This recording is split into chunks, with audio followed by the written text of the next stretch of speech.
Akala ko nga mga pare ko magiging tambay na naman ako sa bahay. Habang nakahiga nga ako mga pare ko ay nakatanggap ako ng isang mensahe. Magdala nga daw ako mga pare ko ng sako, yun ang bilin sa akin. Kaya napaisip ako ano bang gagawin sa sako.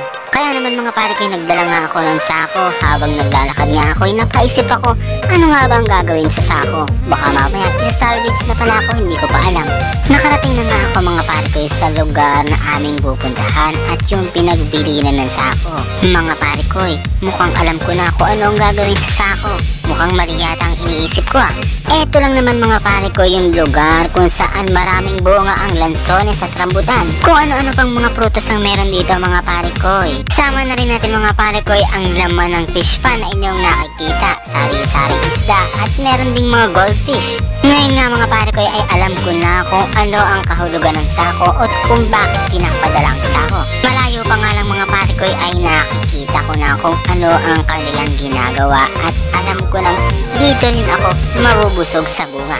O ayan mga pare ko nakikita nyo ba ang nakikita ko? Siyempre natural mga pare ko dahil kung nakikita nyo binibidyo ko yan talaga. O ayan mga pare ko bunga ng lansones. Kung gusto nyo nga mga pare ko ng lansones ay mag-comment lang kayo sa comment section at bibigyan ko kayo ng discount. 80 to 70 pesos na lang po mga pare ko ang kilo ng lansones. Kaya ano pang iniintay nyo? Pili na, mag-comment na sa comment section kung gusto nyong matikman ang bunga ng lansones na napakatamis.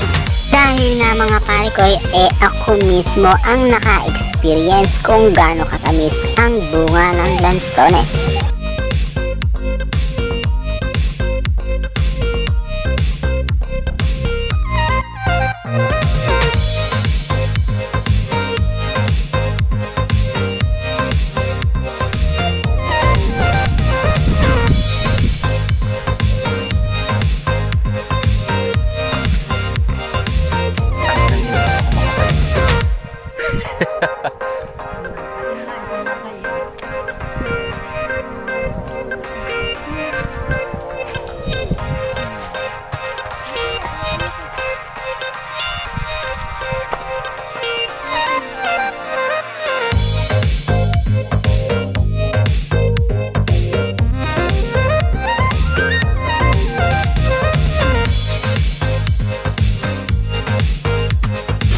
Dito na nga lang po muna mga pare ko, Imaginary Vlogger at your service.